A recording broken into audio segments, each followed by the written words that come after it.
billahi min sururi anfusina wa min sayyiati a'malina. Man yahdihillahu fala mudhillalah wa man yudlilhu fala hadiyalah. Asyhadu an la ilaha illallah wa asyhadu anna Muhammadan 'abduhu wa rasuluhu la nabiyya ba'dah.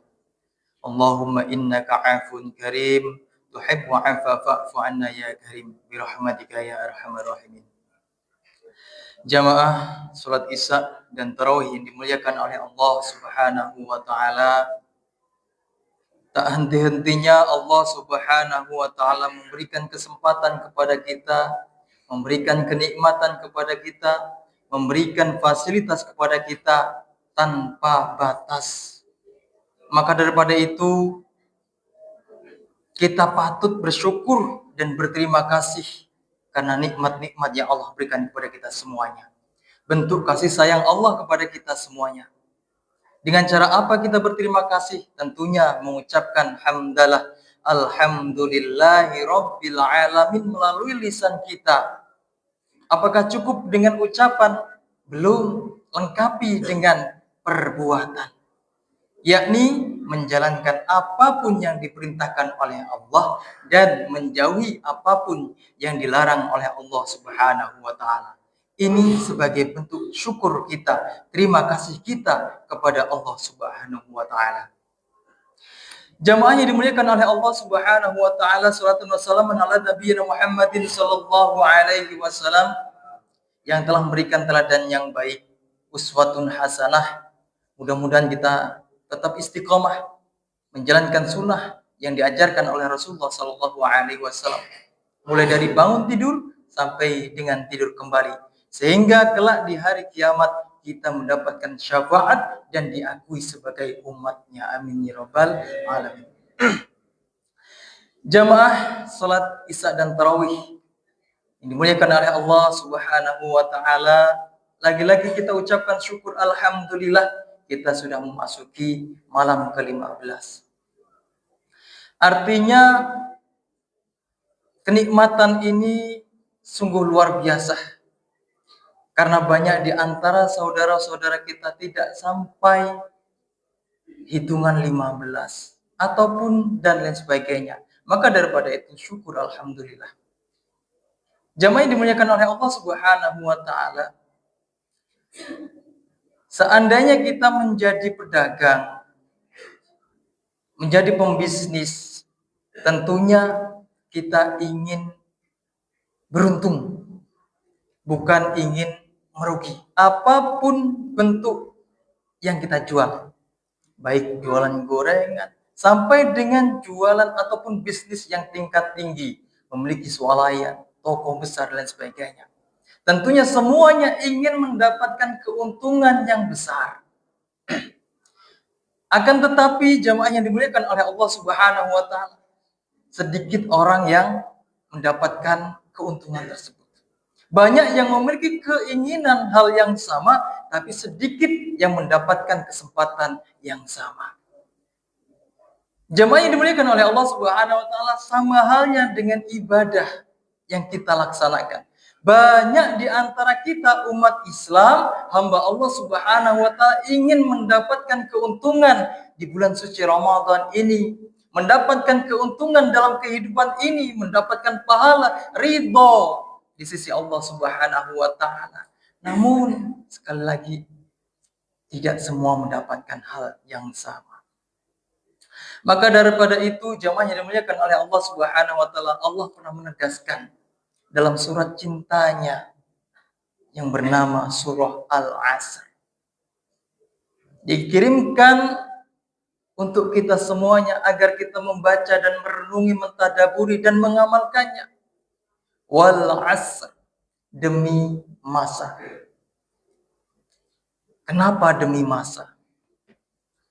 Kenapa demi waktu? Karena di antara hamba-hamba Allah, di antara manusia, jarang yang mampu memanfaatkan waktu dengan sebaik mungkin. Kebanyakan di antara kita semuanya melalaikan waktu, kesempatan yang Allah berikan ini. Sehingga ayat berikutnya, innal insana lafi khusr, sungguh Manusia benar-benar dalam kerugian.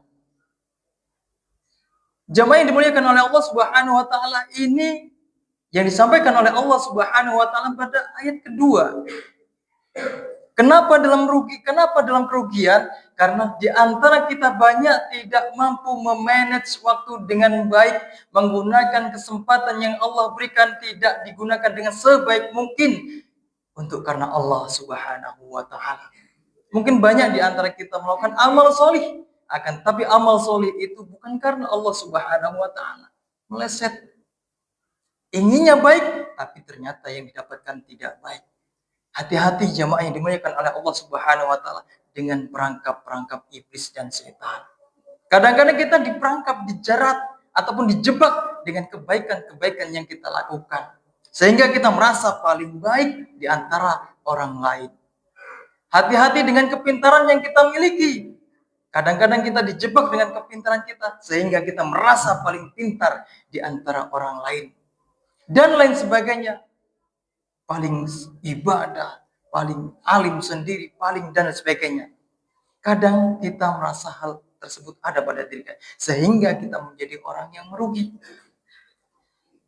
Jamaah yang dimuliakan oleh Allah Subhanahu wa taala, apakah semua manusia dalam keadaan rugi? Tidak.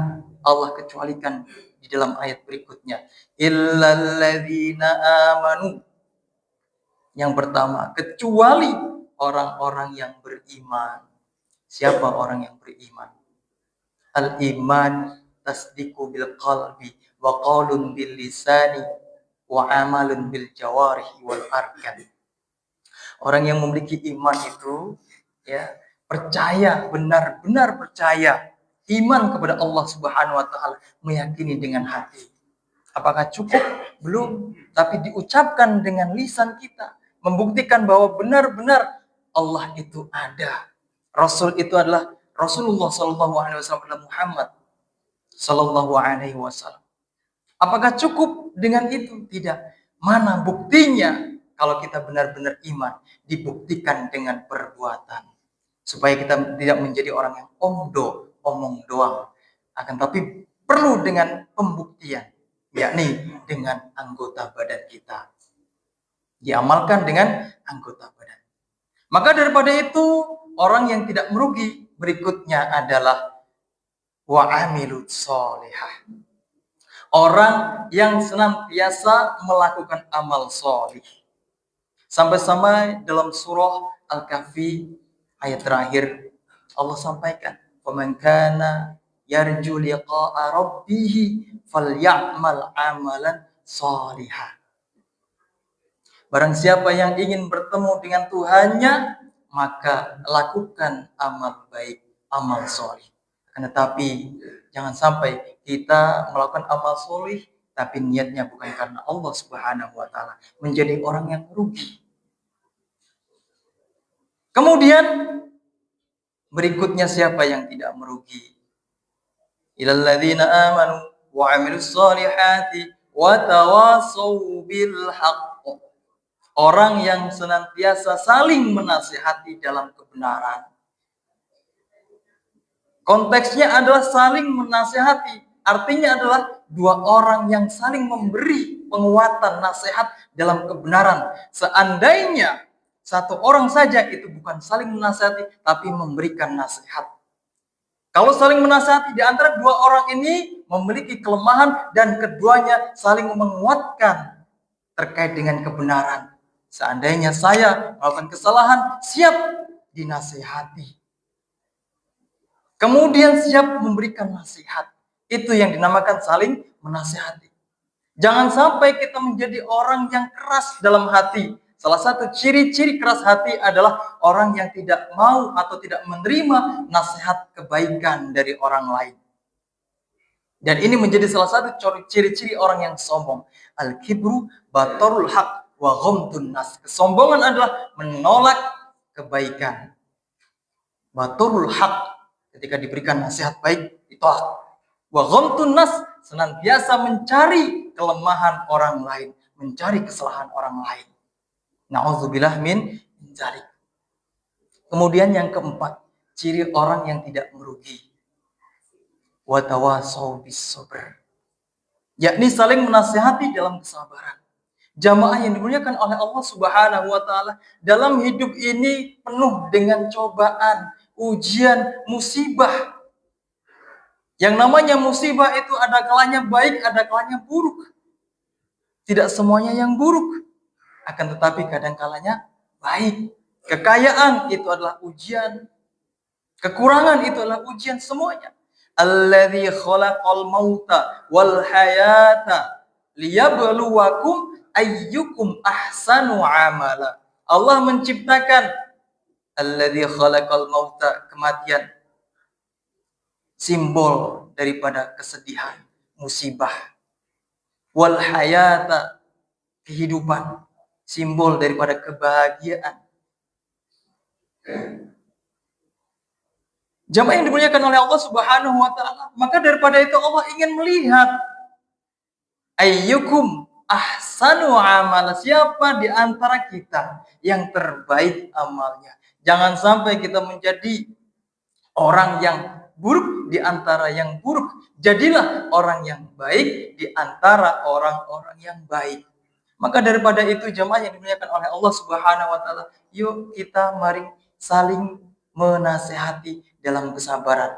Baik ketika kita mendapatkan ujian yang sifatnya musibah maupun ujian yang sifatnya kebahagiaan.